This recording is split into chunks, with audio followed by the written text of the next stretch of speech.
여호와의 집, 우리 여호와의 성전, 곧 우리 하나님의 성전뜰에 서 있는 너희여, 여호와를 찬송하라. 여호와는 선하시며 그의 이름이 아름다우니 그의 이름을 찬양하라. 이스라엘아 들으라. 우리 하나님 여호와는 오직 유일한 여호와이시니 너는 마음을 다하고 뜻을 다하고 힘을 다하여 내 하나님 여호와를 사랑하라. 아멘.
이제 오늘 아침 우리에게 주실 하나님 말씀은 이사야서 18장입니다. 다소 낯선 본문의 말씀인데요, 성령님께서 우리의 마음을 열어 듣고 보게 하실 줄로 믿습니다. 살아계신 하나님의 말씀입니다. 구약 성경 이사야서 18장의 말씀 우리 함께 받들어 읽겠습니다. 슬프다 구서의 강 건너편 날개치는 소리 나는 땅이여, 갈대 배를 물에 띄우고 그 사자를 수로로 보내며 이르기를 민첩한 사자들아 너희는 강들이 흘러 나누인 나라로 가되 장대하고 준수한 백성 곧 시초부터 두려움이 되며 강성하여 대적을 밟는 백성에게로 가라 하는도다. 세상의 모든 거민 지상에 사는 너희여, 산들 위에 기치를 세우거든 너희는 보고 나팔을 불거든 너희는 들을지어다. 여호와께서 내게 이르시되 내가 나의 처소에서 조용히 감찰함이 쬐이는 일광 같고 가을 더위에 운무 같도다. 추수하기 전에 꽃이 떨어지고 포도가 익혀 갈 때에 내가 낫으로 그 연한 가지를 베며 퍼진 가지를 찍어버려서 산의 독수리들과 땅의 들짐승들에게 던져주리니 산의 독수리들이 그것으로 여름을 지내며 땅의 들짐승들이 다 그것으로 겨울을 지내리라 하셨음이라. 그때의 강들이 흘러 나누인 나라의 장대하고 준수한 백성 곧 시초부터 두려움이 되며 강성하여 대적을 밟는 백성이 만군의 여호와께 드릴 예물을 가지고 만군의 여호와의 이름을 두신 곳 시온산에 이르리라. 아멘.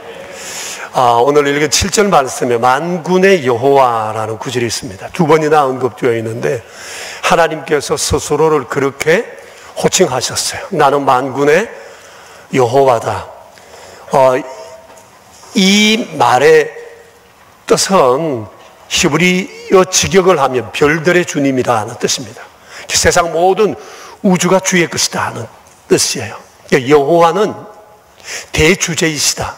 세상의 모든 것을 다스리시는 분, 인간계, 자연계, 우주, 삼라만상, 역사의 모든 것을 다스리시는 분이시다 라고 하는 것이 만군의 여호와라고 하는 성경의 뜻 있습니다. 이사야서에는 이 사실이 아주 구체적으로 잘 나타나 있습니다. 하나님께서 이사야를 부르시고 난 다음에 이 말씀을 주셨는데, 그때 하나님이 이사야를 불러셨을 때가 언젠가니 BC 740년 경입니다. 그리고 오늘 이 말씀은 18장의 말씀은 이로부터 40년쯤 뒤에 일어난 한 사건에 대한 기록입니다. 당시 이 고대 근동의 맹주는 아수르였습니다. 아마 세계사를 공부하신 분 아시겠지만 세계에서 제일 먼저, 서양사회에서 제일 먼저 제국을 이룬 나라가 아수르입니다. 그만큼 강한 나라였어요. 그러니까 주변 나라들은 주눅 들고 두려워하고 상당한 위협을 느끼게 되었습니다. 그러면서 자연스럽게 반아수르 연대가 만들어지게 되었습니다. 그 중심에 구스라는 나라가 있었어요. 오늘 1절에 나오죠. 구스라는 나라가 있었고, 그 다음에 애굽, 블레셋, 그리고 여타 많은 나라들이 반아수르 동맹에 가입되어 아수르에 대해서 함께 힘을 모아 대적하는 이런 형국이 되어 있었습니다. 하나님의 백성들인 유다는 반아수르 동맹에 가입하지 않았습니다. 그러나 반아수르 동맹의 한 축이었던 애굽에게 상당히 기대어 살아가고 있는 그런 형국이었습니다. 오늘 본문은 그때쯤 있었던 한 전쟁 이야기입니다. 그래서 오늘은 아주 오래된 얘기지만 한 전쟁 얘기를 우리가 함께 나누어 보려고 합니다. 자, 내용들을 보시면 언유적으로 표현되어 있어서 잘 이해가 가지 않는데 그 중심 내용을 크게 세 가지로 요약해서 말씀할 수가 있습니다. 첫째는 아수르의 유다 공격에 관한 내용이 있고, 그 다음에 이 전쟁에 반아수르 연대가 전쟁 개입하는 얘기가 나옵니다. 그리고 마지막으로 이 전쟁 개입에 대한 하나님의 경고의 말씀이 오늘 본문에 나와 있습니다. 제가 이 말씀을 보면서 요즘 북핵을 중심으로 벌어지고 있는 요즘의 세계 정세가 아주 겹쳐버렸어요. 이 속에서 오늘날 우리 상황을 풀어볼 수 있는 길을 보았습니다. 아마 여러분들도 읽어보시면 이런 것들을 아마 느끼게 되실 거라고 생각합니다. 자, 먼저 그 시대 고대 근동의 맹주였던 아수르가 유다를 공격했습니다. 여러분 1절 말씀을 같이 읽겠습니다. 슬프다 구서의 강 건너편 날개치는 소리 나는 땅이여. 요거 아수르에 관한 얘기입니다. 구서의 땅 건너편 아수르를 말하는데 날개치는 소리 나는 땅이라고 했습니다. 아수르의 군대가 유다를 공격하기 위해서 이동하는 군대 이동의 소리입니다. 마치 많은 곤충들이 모여서 날개질을 할 때 웅 소리 나는 것처럼 이런 거대한 소리가 지금 들리고 있다는 내용입니다. 자, 근데 아수르가 유다를 대항하여 일으킨 이 전쟁에 대한 하나님의 소감이 딱 한마디로 표현되어 있습니다. 1절을 보시면 슬프다라고 말씀을 하십니다. 이 전쟁이 아수르는 상당히 기대하고 일으킨 전쟁이지만 이 전쟁이 아수르에게 아주 슬픈 일이 될 거라고 하는 얘기입니다. 정황으로 보아서 이때가 언제일까? 유다 히스기야 왕 때입니다. 이때 아수르는 18만 5천 명을 이끌고 유다를 공격해 왔습니다. 그런데 주님 말씀은 결과는 아수르에게 아주 참담하게 될 거다는 것입니다. 그래서 슬프라고 말씀하세요. 아수르는 슬픈 일을 겪게 될 거다고 하는 것입니다. 자, 아수르의 유다 공격 얘기를 들었던 반아수르의 맹주였던 이 구스가 전쟁에 개입하려는 움직임이 포착이 되었습니다. 당시 유다는 좀 전에 말씀드린 것처럼 반아수르 연대에 참여하지 않았습니다. 그렇지만 애굽을 통해서 유다가 많이 기대하는 애굽을 통해서 유다가 공격을 받는다는 소식을 구스가 듣고 반아수르 연대를 움직인 것 같습니다. 왜냐하면 유다는 자기 입장에서 보았을 때 아마 잠재적 우군이라고 생각했어요. 그래서 이 기회에 유다를 반아수르 연대로 확실히 끌어들이려는 그런 아마 심산이 있지 않았을까라고 생각이 되어집니다. 그런데 여러분이 2절을 보시면 구스라는 나라도 만만치 않습니다. 2절 한번 보실까요? 가운데 보시면 너희는 강들이 흘러나누인 나라로 가되 장대하고 준수한 백성고 시초부터 두려움이 되며 강성하여 대적을 밟는 백성이라고 했는데 이 구스를 가르치는 말입니다. 그러니까 센 나라죠. 장대하고 준수하고 두려움이 되고 강성하고 대적을 밟는 백성이라고 했습니다. 대단하지 않습니까? 대장 노릇 아무나 못합니다. 나름대로 세고 자신이 없이는 절대 패권 국가로서의 역할을 해볼 엄두를 못 내는 거죠. 구스는 바로 이런 나라였습니다. 자, 그런데 반아수르 동맹이 아수르에 대항해서 유다를 대신한 전쟁을 치르려 할 때 하나님께서 구스에게 전쟁 개입하지 말라고 경고를 주셨어요. 그리고 이사야에게 빨리 구스에 사절을 보내라고 그럽니다. 2절을 보시면 갈대배를 물에 띄우고 그 사자를 수로로 보내며 이르기를 민첩한 사절들아 그랬습니다. 사절들을 빨리 그리로 보내라고 하는 말씀이에요. 그래서 가서 이 사절이 구스에 가서 3절부터 7절의 내용을 그 나라에 알려주라는 얘기입니다. 자, 그러니까 오늘 우리가 본 이 18장은 반아수르 연대 안에 있는 그 동맹 국가들에게 주시는 하나님의 메시지예요. 이해되셨죠? 예.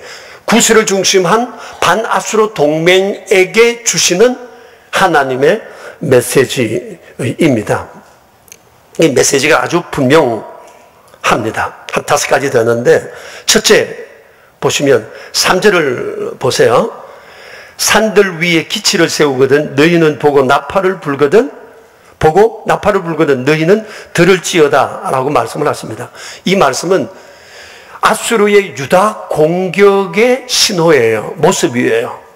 때가 되면 아수르가 유다를 공격하게 될 거라고 하는 얘기입니다. 그러니까 너희는 이 전쟁에 끼어들지 말고 그때 오늘 말씀하시는 하나님의 이 예언의 말씀을 너희들은 잘 기억하라는 겁니다. 그리고 만군의 여호와께서 이 전쟁을 어떻게 처리하는지 보고 너희는 역사의 증인이 되라는 거예요. 목격자로서의 역사의 증인이 되라고 하는 것이 주님의 첫 번째 말씀입니다.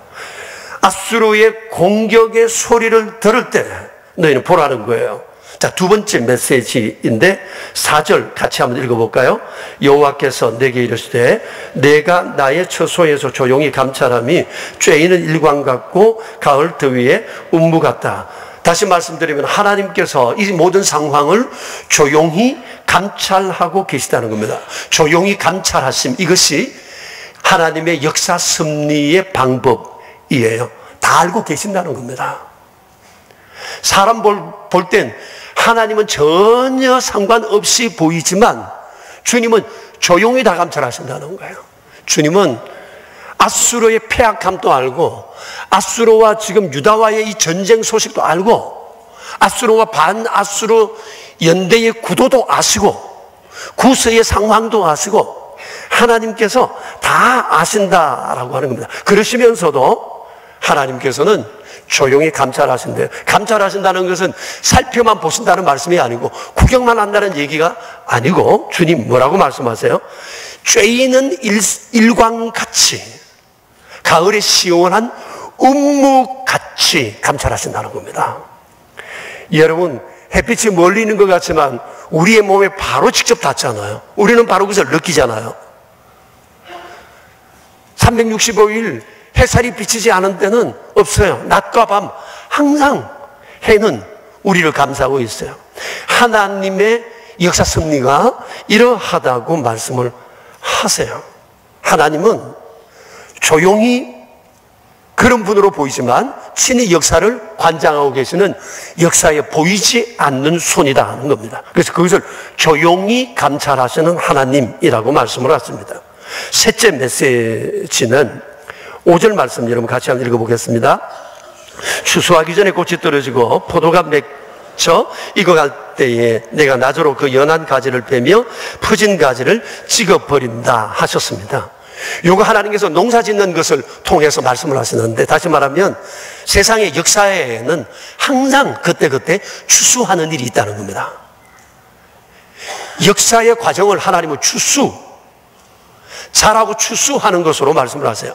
다시 말씀드리면 이 땅에 나라를 심고 세우는 분이 하나님이시라는 겁니다.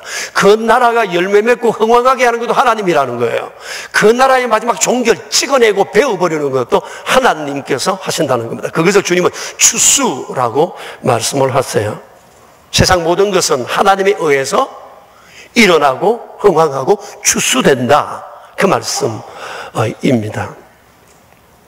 그러니까 우리 하나님은 인간의 생사 화복을 주관하시고 역사의 흥망, 성쇠를 친히 주관하시는 분이시라는 겁니다. 자, 그렇다고 볼 때 세상에는 영원한 게 없습니다. 영원한 권력도 없고 영원한 강자도 영원한 나라도 없습니다.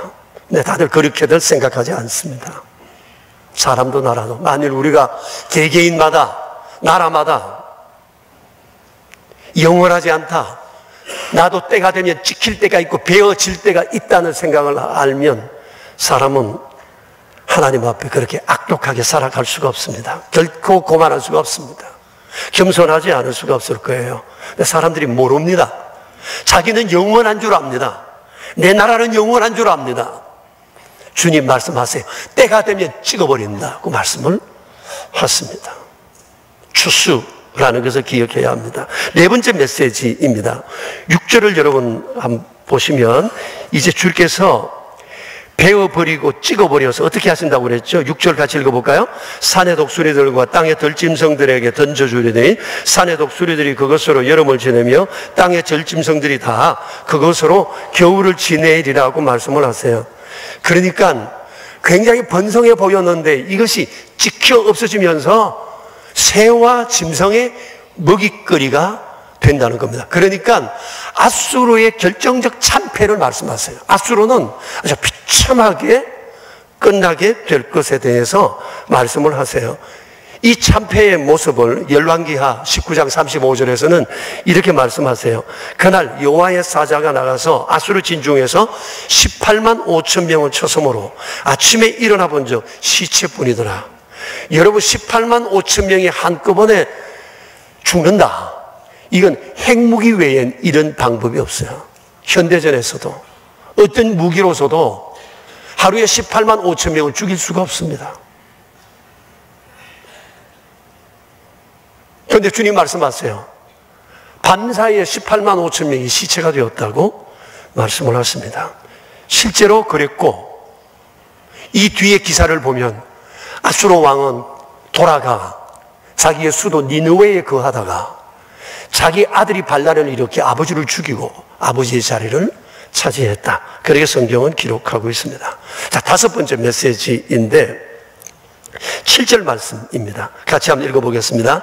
만군의 여호와께 드릴 그때의 강들이 흘러나누인 나라의 장대하고 준수한 백성 곧 시초부터 두려움이 되며 강성하여 대적을 밟는 백성이 만군의 여호와께 드릴 예물을 가지고 만군의 여호와의 이름을 두신 곳 시온산에 이르리라고 그랬습니다.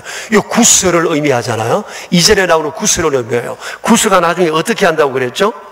만군의 여호와께 드릴 예물을 가지고 만군의 여호와가 계시는 시온산으로 와서 하나님을 예배할 거라고 하는 얘기입니다.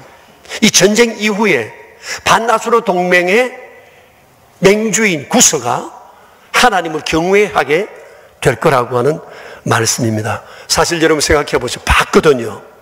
이 전쟁에 개입하려고 하다가 하나님 경고를 받고 가지 않고 봤거든요. 이 전쟁을 이루어 가시는 하나님의 모습을 얼마나 놀랐겠어요. 이런 경험을 했으니 하나님을 의지하지 않을 수가 없는 것이지 않겠어요. 자, 이 18장을 통해서 하나님이 하시는 말씀은 크게 세 가지라고 생각합니다. 첫째는 주의 백성 이스라엘과 유다에 대해서 살아가면서 어떤 얘기를 듣고 어떤 전쟁이 일어날지라도 두려워하지 말라. 나만 바라봐라는 겁니다. 이때는 아직까지 이스라엘과 유다가 멸망되기 전이었습니다. 그러나 이들은 우상 숭배하고 난리도 아니었어요. 그래서 주님 말씀하세요. 그러면 전쟁이 일어난다. 문제 생긴다. 그러나 그때라도 두려워 말고 나를 봐라. 그리고 두 번째, 반아수르 동맹 힘 있다고 껍죽대지 말라. 잠잠히 끼어들지 말고 하나님 하시는 일에 잠잠히 하나님이 어떻게 일을 행하시는지 가만히 살펴보라. 그리고 또 하나는 오늘을 살아가고 있는 우리에게 말씀하십니다. 역사의 과거를 통해서 오늘을 어떻게 살아가야 할지 그것을 잠잠히 생각해 보라는 겁니다. 18장의 말씀을 보면서 제 안에 몇 가지 묵상한 것이 있어 여러분과 나누려고 합니다. 한 세 가지를 말씀드리고 싶은데, 첫째는 오늘 성경 말씀대로 보면 세상엔 영원한 권력도, 영원한 국가도, 영원한 패권도 없다는 겁니다. 영원한 것은 아무도 없습니다. 이걸 모르면 사람은 오만해집니다. 역사에 패망한 개인과 국가의 대부분의 특이점은 오만이었습니다. 사람이나 국가가 오만하면 자기밖에 모릅니다. 자기가 최고입니다. 그리고 함부로 행동합니다. 아수르 제국이 그랬습니다. 여러분 이미 이사야서를 읽어보셔서 아시겠지만 아수르가 제국으로서 자리매김을 하게 된 건 하나님의 결정이었습니다. 여러분 10장을 보십시오. 이사야서 10장을 보시면 5절부터 주님이 이렇게 말씀하세요. 하나님이 아수르를 세웠대요. 어떻게? 하나님께서 세상을 다스리는 막대기로, 몽둥이로 아수르를 세웠대요. 경건하지 않는 사람과 백성을 치고 짓밟기 위해서 하나님께서 아수르를 세우셨다고 하는 얘기입니다. 근데 아수르가 힘이 좀 생기자 지나치게 오만하고 악독했어요. 하나님은 시대마다 패권 국가를 심으십니다. 그리고 그 나라를 통해 주변을 하나님의 섭리를 따라 다스려가게 합니다. 물론 그 당사자 나라는 모릅니다. 그리고 하나님은 사회마다 사람들을 나름대로 패권으로 일할 만한 사람들도 세우십니다. 그러나 남들보다 뛰어난 자리에 있거나 뛰어난 국가의 역할을 하는 나라는 다 나름대로 사명이 있습니다. 근데 대부분의 나라는 이것을 개인과 나라는 사명을 모른 채 이 힘을 통해서 자기의 어떤 유익만을 추구하고자 하는 이런 경향들이 아주 강하게 나타난다고 하는 사실입니다. 아무튼 사람이든 국가든 오만하면 망하게 되어 있습니다. 교만은 패망의 선봉이요 겸손은 존귀의 앞잡이라고 했습니다. 그래서 힘이 있을 때 조심해야 됩니다. 겸손이 답입니다. 두 번째, 동맹을 조심해야 합니다. 여러분, 만일 아수르와 유다가 전쟁이 붙었는데 이때 반아수르 동맹이 구스를 중심해서 이 전쟁에 끼어들었다면 어떻게 됐을 것 같아요? 그것은 말할 것도 없이 반아수르 동맹의 참패입니다. 왜냐하면 하나님이 아수르를 세웠는데 아직까지 아수르의 때가 끝나지 않았어요. 아수르는 이 일 뒤에도 90년 동안 건재했어요. 그리고 하나님께서 아수르가 정신없이 날뛰니까 바벨론이라는 나라를 일으켜서 아수르를 심판하세요. 원래 바벨론도 한때 이게 4,000년 정도의 역사를 가진 나라라 그러잖아요. 바벨론이. 그렇게 막 흥청대고 살다가 이게 워낙 못된 짓 하니까 하나님이 아수르를 통해서 바벨론을 쳐버리셨거든요. 그리고 바벨론의 힘이 빠진 채 꺾인 날개로 살아가다가 다시 하나님께서 아수르를 심판하시기 위해 바벨론을 일으켰는데 이 바벨론이 신바벨론이에요. 이게 일어나서 쳐버린 겁니다. 그러니 하나님의 역사의 패권 국가는 바벨론, 아수르, 바벨론, 메데, 바사, 히랍, 로마 이렇게 쭉쭉쭉쭉 내려가는데 여기에 반아수르 동맹이 낄 자리가 없어요. 하나님께서 계획하지 않은 일에 껍적대고 나서다가 죽는다는 거죠. 그러니까 반아수르 동맹이 이 전쟁에 참패에 들어왔다면 자기 나라를 비롯해서 모든 나라가 하나님 손에 의해 망하게 되어 있었다고 하는 사실입니다. 그렇기 때문에 힘이 좀 생겼다고 해서 패거리가 많아졌다고 해서 천지를 모르고 깍죽되면 하나님 손에 나가 떨어진다는 겁니다. 그래서 동맹을 조심해야 합니다. 누구와 동맹하는가, 이것이 국가의 운명을 결정할 수 있기 때문입니다. 동맹할 때 조심해야 할 기준이 하나 있습니다. 잠언서 16장 5절에서 이렇게 말씀을 하십니다. 같이 한번 읽어봅시다. 무릇 마음이 교만한 자를 여호와께서 미워하시나니 피차 손을 잡을지라도 벌을 면하지 못하리라. 마음이 교만한 자와는 손잡지 말라는 겁니다. 교만한 사람의 특징은 굉장히 강해 보입니다. 세 보입니다. 뭐든지 할 수 있을 것 같습니다. 저 사람 따라가면 한 자리 할 것 같습니다. 교만한 사람은 하나님께서 심판하신답니다. 개인도 국가도 마찬가지입니다. 동맹을 조심해야 돼요. 여러분, 우리 사람 골라가면서 사귀어야 됩니다. 이것은 뭐 있다 없다 그것이 기준이 아니라 교만한 사람인가 아닌가 이게 기준이 돼야 합니다. 교만한 사람을 가까이 가면 망합니다. 같이 망합니다. 하나님께서 그런 사람을 그냥 두지 않으십니다. 나라도 마찬가지입니다. 먹을 것 있다고 동맹을 함부로 결정해서는 안 된다는 것입니다. 교만한 나라와 함께하면 함께 망한다는 것이 주님의 말씀입니다. 세 번째, 전쟁은 만군의 여호와께 속했다는 사실을 믿고 또 믿어야 합니다. 요 18장의 내용, 배경이 된 내용이 바로 그것을 우리에게 가르쳐 줍니다. 아수르가 유다를 쳐들어왔을 때 그 당시 유다의 왕은 히스기야였습니다. 히스기야가 왕이 되면서 나라가 바뀌었습니다. 영적 개혁이 일어났고 그러면서 영적 부흥이 일어났습니다. 열왕기하 18장에 보면 하나님께서 이렇게 말씀하십니다.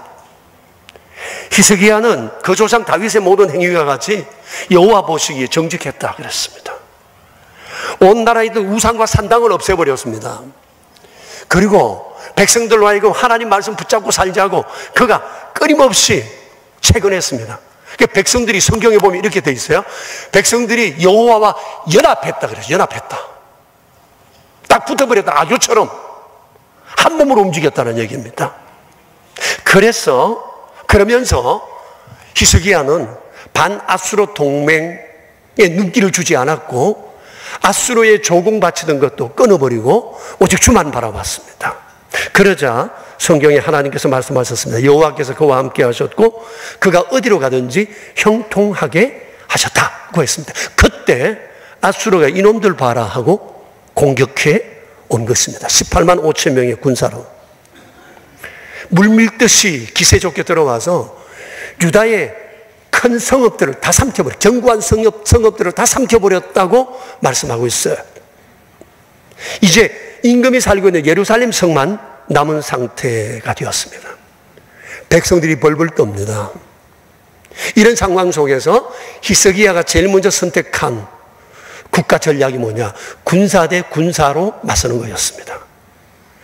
그러려고 하다 보니까 백성들이 다, 군인들이 다 기가 죽어버렸어요. 싸울 용기가 없어요. 저쪽 패거리가 용기 있게, 너무나 강하게, 기세 있게 다가오니까 안 되겠다고 생각했습니다. 두 번째 전략은 경제적 보상을 하는 것이었습니다. 그래서 그가 아수르 임금에게 얘기를 합니다. 지금 당신이 돌아간다면 당신이 뭘 얘기하든지 다 들어주겠다. 그래서 나라와 그리고 성전에 있는 금과 은을 몽땅 털어 주었습니다. 이것도 모자란다 그래서 나라와 그리고 성전의 그 건축에 붙어 있는 모든 금부치를 떼가지고 줬습니다. 돌아갈 줄 알았는데 아수르 왕이 약속을 어기고 라기스에서 예루살렘으로 쳐들어왔습니다. 그리고 항복을 요구했습니다. 그리고 하나님을 모욕했습니다. 뭐라고 얘기했는가 하니? 너희가 하나님을 믿으면 하나님이 너희를 살려줄 것 같으냐? 히스기야가 너희에게 말하지. 그 말 듣지 마라. 내가 하나님의 뜻을 가지고 온 거야. 하나님의 뜻은 이스라엘을, 유다를 잡아먹으라는 것이야. 그러므로 너희들은 내 똥과 내 소변을 받아 먹어라. 이렇게 모욕을 하게 된 겁니다. 백성들이 얼마나 놀랐겠어요. 두려워 떨고 난리가 아니었습니다. 그때 세 번째 히스기야 임금이 선택한 방법이 뭔고 하니 여호와 하나님께 나아갔습니다. 상대 임금이 보낸 마지막 경고장을 들고 그것을 여호와의 전에 펴놓고 기도했습니다. 그리고 이사야 선지자에게 사람을 보내어서 조언을 구했습니다. 그때 하나님께서 말씀하셨습니다. 두려워 말라. 내가 너와 함께하여 나의 종 다윗을 위하여 내가 이 성을 보호하고 구원할 것이다. 그리고 그 밤에 하나님의 사자가 나와서 18만 5천 명을 한 번에 송장 만들어 버린 것입니다. 전멸된 겁니다. 기적입니다. 여러분, 전쟁은 군사력에 있지 않습니다. 신무기에 있지 않습니다. 전쟁은 숫자에 달려있지 않습니다. 세상에 수많은 전쟁이 그러했습니다. 전쟁사들이 그렇지 않습니까? 군비 정강만이 살 길이다. 일반적으로 그럴 수 있지만 역사는 그렇게 말하지 않습니다. 그렇기 때문에 힘이 있다고 오만하거나 힘이 없다고 좌절할 것은 아니다는 겁니다. 또 한 예가 있는데 6.25입니다. 물론 기독교적 관점에서 본 역사 이해이지만은 6.25 전쟁 역시도 전쟁이 하나님께 속하였다는 것을 우리에게 잘 보여주고 있습니다. 김일성의 장담처럼 6.25 전쟁은 일주일이면 끝나는 전쟁이었습니다. 3일 만에 서울로 쳐들어와서 서울시가지를 점령해 버렸기 때문입니다. 만약 김일성의 상담대로 되었다면 지금 우리는 젊은 김정은을 어버이 수령으로 받들며 숙청당하지 않을까 노심초사하며 벌벌 떨며 오늘도 살아가고 있을지 모릅니다. 그저께 인민군 체제의 무서움을 상기시켜주는 기사를 하나 봤습니다. 여러분들도 혹시 언론을 통해서 보셨을지 모르겠는데 6.25 당시 서울대학교 사학과 교수였던 김성칠 교수의 일기장이었습니다. 인공군이 내려와서, 인민군이 내려와서 3개월 동안 서울을 점령했는데 이분이 그때 늘 일기를 썼는데 요 3개월 동안 쓴 일기를 모은 책이 나왔습니다. 역사 앞에서라고 하는 이 책이었어요. 기사는 이 책에 대한 설명이었습니다. 이분의 증언에 의하면 인민군이 들어와 사흘 만에 서울시가지가 점령되자, 좀 전에 여러분 사진 보셨지만 온 시민들이 길거리에 나와서 인공기를 흔들며 북한 괴뢰군들의 탱크를 열렬히 환영했다는 겁니다. 만세를 부르는 사람이 길가에 절비했고 학교마다 집집마다 인공기가 펄럭이었다고 합니다. 남녀 학생들은 거리로 쏟아져 나와서 조선인민국의 이 공화국 지지 시위를 연일했고, 대한민국의 장관들과 학자들은 라디오에 24시간 내내 이승만을 역도라고 몰아치면서 비방했다고 그럽니다. 김성칠 교수에 의하면 처음 며칠 동안 인민군들은 굉장히 나이스했대요. 자기가 봐서도 이런 세상도 괜찮겠다 생각을 했답니다. 인민을 위한 정책을 펴내면서 이제 듣도 보도 못한 새로운 정책이 굉장히 희망을 갖게 했다고 하는 얘기였습니다. 그런데 그것도 잠시 사람들 사이에 서로 몸서리치는 정오심을 불러일으키고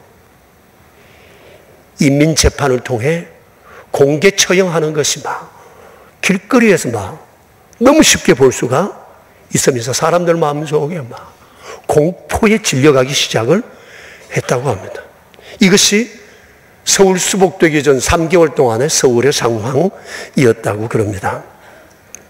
소설가 현기련 씨의 얘기도 있었던데 보니까 그분은 6.25의 특징을 한마디로 이렇게 얘기를 했어요. 군인보다 민간인이 더 많이 학살된 전쟁이었다고 했어요. 정말 그랬던 것 같습니다. 그런데 7월에 접어들면서 미군 비행기가 서울을 폭격하기 시작했습니다.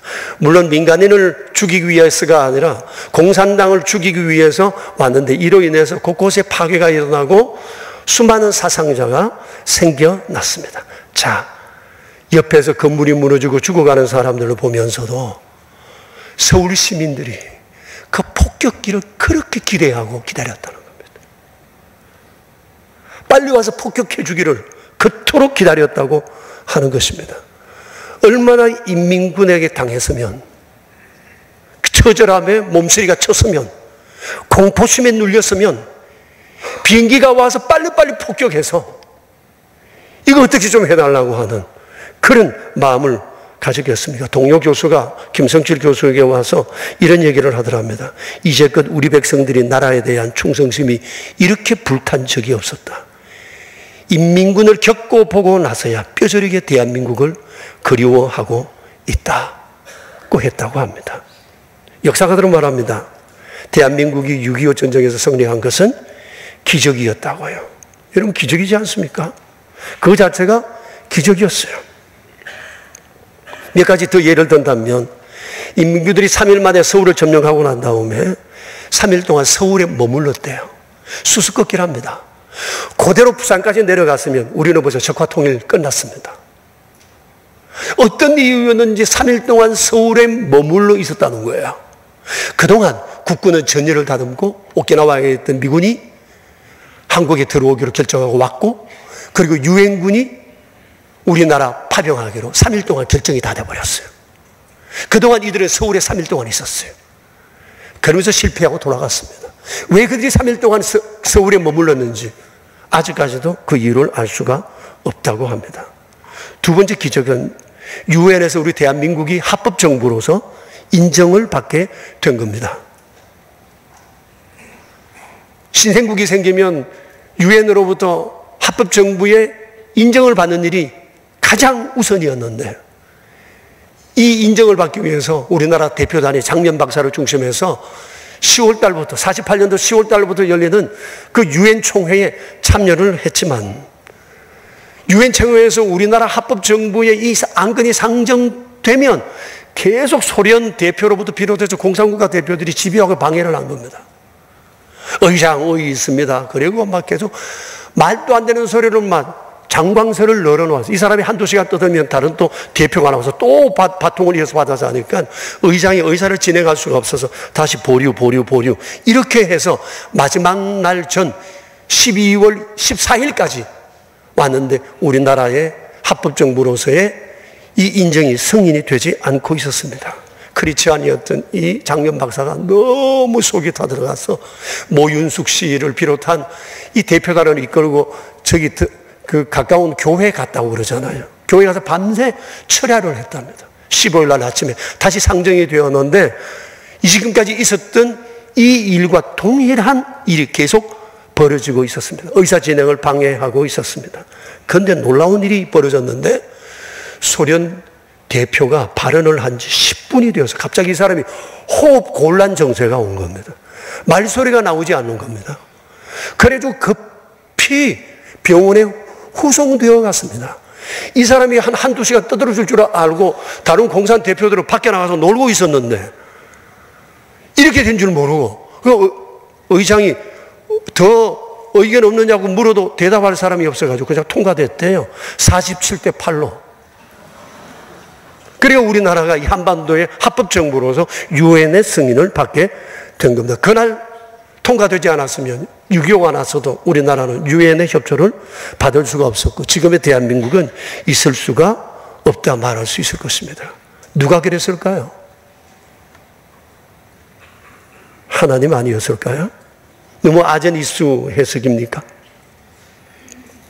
그리고 유엔군이 파병을 결정한 건 역시도 기적 같은 일이었다고 합니다. 당시 주미대사가 장면 박사였는데 6.25 당일날 미국에서는 24일 날 이 대통령의 장거리 전화를 받았대요. 이 얘기를 듣고는 이분이 즉시로 미 국무부로 뛰어가서 빨리 회의를 수집해서 이 문제를 좀 해결해 달라고 부탁을 하고 트루만 대통령에게는 왜 지난 그 6개월 전에 미군을 좀 더 정액시켜 달라고 정설시켜 달라고 한 그것을 당신이 거절했느냐고 막 따지고 물었답니다. 그리고는 미 군용기를 타고 뉴욕에 있는 유엔으로 날아갔다고 그럽니다. 그리고 거기서 한국을 돕자고 하는 유엔의 결의가 있었는데 아시는 바처럼 유엔은 파병을 결정할 때 상임이사국 5개국의 합의체잖아요. 전체가 다 합의를 해야 보내는데 그날도 마침 모이자 했는데 소련 대표가 안 왔더랍니다. 이스라엘에 가면 설사가 나서 못 왔다, 비행기가 연착도 했다, 이런 얘기가 있다는데 어쨌거나 그가 왔으면 이게 통과가 될 수가 없죠. 그래가지고 우리나라 유엔 파병이 결정이 되었다 그러지 않습니까? 6.25는 기적의 연속이었습니다. 여러분, 숫자로 전쟁한다, 무기로 전쟁한다, 일반적으로 맞지만 결론적으로 보면 아닙니다. 전쟁은 하나님의 손에 있습니다. 지금도 세상에는 수많은 전쟁이 있어요. 그리고 앞으로도 있을 것입니다. 전쟁이 없는 것이 우리에게는 간절한 바람이지만 전쟁은 하나님이 일하시는 역사의 한 방법이기도 합니다. 교만하고 오만한 자를 하나님은 전쟁을 통해 심판하시고 넘어진 나라를 일으키시고 하나님이 어떤 분이신지 세상 앞에 드러내시기를 원하시는 방법이기도 합니다. 지금 우리나라는 전쟁에 매우 위험한 상황 가운데 있지만 너무나 오래되다 보니까 우리 안에 아주 무덤덤해졌습니다. 그런 한편 전쟁이 일어나면 우리는 어떻게 될까? 두려움에 또 쌓여 있는 것이 사실입니다. 그런데 이 아침 하나님께서 우리를 위로하시며 소망을 주십니다. 만군의 여호와께서 말씀하십니다. 내가 일광처럼 가을에 시원한 운무처럼 조용히 감찰하고 있다. 내가 일광처럼 운무처럼 조용히 감찰하고 있다. 그러니 우리 어떻게 해야 되겠습니까? 하나님을 바라보고 하나님을 의지해야 되지 않겠습니까? 우리나라가 그렇게 되기를 우리 기도해야 하고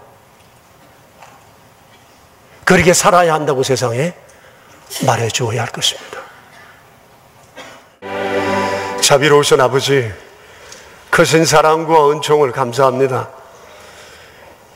그 옛날 역사에 역사하셨던 아름다운 하나님의 섭리의 손길을 바라보며 오늘 이 시대 앞에 염려와 근심 속에 있는 우리를 향한 주의 위로와 소망 주심에 감사를 드립니다. 일광과 운무처럼 조용히 감찰하시는 우리 주님, 우리가 모든 일들을 계획하고 행하는 것 같으나 경영하시는 분은 하나님이시라 말씀했는데, 그러니 우리가 어찌 저희 자신의 머리만 믿고 방법만 믿고 살아갈 수 있겠습니까? 주여, 불렀던 애국가처럼 하나님이 보호하사 우리나라가 내내 만세 부를 수 있는 나라 되도록 주님 은혜 내려 주옵소서. 우리 믿음의 백성들이 깨어 하나님의 은총을 구하고 긍휼을 구하며 사람들에게 하나님을 믿어야 산다고 말해줄 수 있도록 우리에게 담대함과 확신을 더하여 주시옵소서. 아버지, 오늘 이 아침에도 베풀어 주신 주의 거룩하신 은총을 기억하고 저희 함께 예물 구별하여 바쳤습니다. 11조 예물, 감사 예물, 주정 헌금, 오른손 헌금, 완달러 성경 헌금, 사랑의 식탁, 1000번째 예물, 그리고 의무와 비전센터 건축을 위한 귀한 예물들, 이 모든 예물들이 하나님의 그 거룩한 영광, 하나님의 통치를 위해 아름답게 사용되도록 주여 은혜 내려 주시고 우리의 손길을 복되게 하여 주시옵소서. 우리 구주 예수 그리스도 이름으로 기도드리오며 이제는 우리의 삶의 반석 되신 주 예수 그리스도의 은혜와 만복의 그런 되신 아버지의 크신 사랑과 성령님의 교통하심이 모인 저희 무리들과 명설의 모든 가족들과 주님의 몸 되신 교회 위에 이제로부터 영원히 함께 계시옵기를 간절히 축원하옵나이다. 아멘. 승리의 깃발을 들고 나아가세 승리의